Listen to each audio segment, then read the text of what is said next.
हमें अस्सलामु अलैकुम कहना है, गुड मॉर्निंग और ये भी नहीं, ये भी दुश्मनों से सीखा है।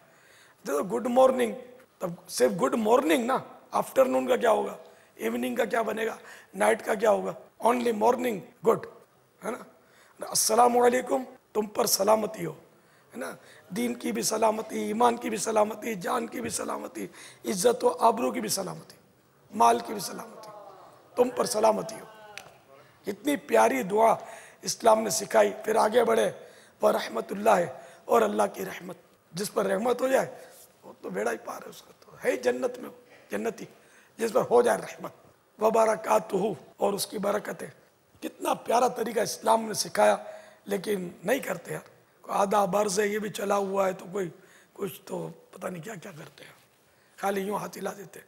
शब्बा खैर बोलते हैं ना, सुबह बखैर, ये भी नहीं है सही, इस्लामी तरीका नहीं है, ये उसका तर्जमा है, गुड मॉर्निंग और गुड नाइट, और इसका हमको नहीं करना चाहिए।